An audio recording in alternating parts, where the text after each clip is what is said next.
Good day everyone, especially sa mga small content creator or small TikToker dito sa TikTok.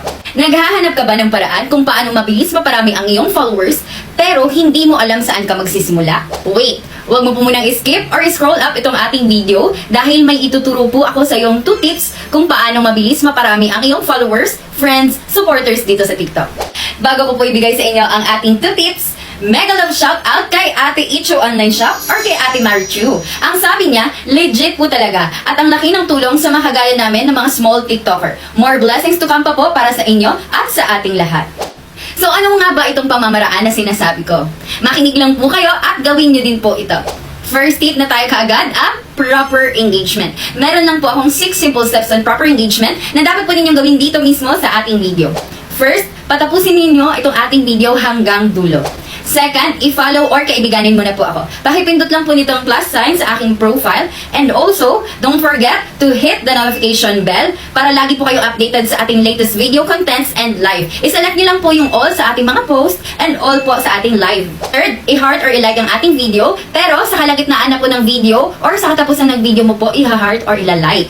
Pang-apat po natin yung ating comment session. Mag-comment po tayo sa ating comment section ng #paharvest or any experiences po ninyo sa loob ng ating live or kung meron po kayong mga tanong or queries ay pwede po ninyong i-comment sa ating comment section. Lahat po na nagko-comment dito sa ating comment section ay makipag-engage po kayo, makipag-interact po kayo sa kanila at i-follow or kaibiganin niyo po sila. Lahat po ng mga finalo niyo po dito sa ating comment section ay replyan po ninyo ng pa-harvest back or done para ma-notify po sila at para mabalikan ka na lang po nila. Syempre, lahat po ng mga nag-follow din po sa iyo through sa iyong comment dito ay i-follow back mo din po at paki-like na din po ang kanilang mga comment.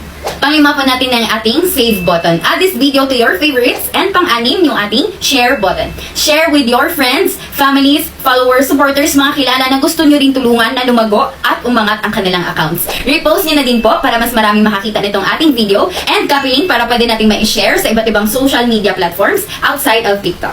So, ang dali lang po, sundan diba? Uulitin ko po, patapusin na itong ating video. I-follow mo ako, i-heart or i-like mo ang ating video, mag-comment sa ating comment section, i-add to favorites nyo, and i-share.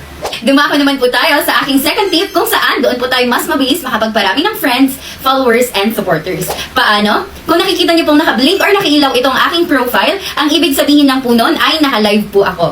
I-click mo lang po yan para makapasok ka po. Bakit ko po kayo pinapapasok sa ating live? Dahil marami po tayo doong online and active na willing makipag-cooperate, willing makipag-engage, and willing makipag-interact po sa inyo. Magsipag lang po tayo sa loob ng ating live, maging active and maging visible. Sundin niyo lang po yung mga simple instructions and guide natin sa loob ng ating live para mas mabilis po kayong ma-follow or makaibigan ng mga nasa loob ng ating live. Also, we provide tips and advices para sa mga bagong live streamers and small content creators or affiliates. You can ask questions po sa loob ng ating live at sasagutin po namin yan as long as alam namin. At kung hindi pa po namin alam, ay pag-aaralan po natin at sasagutin po natin yan.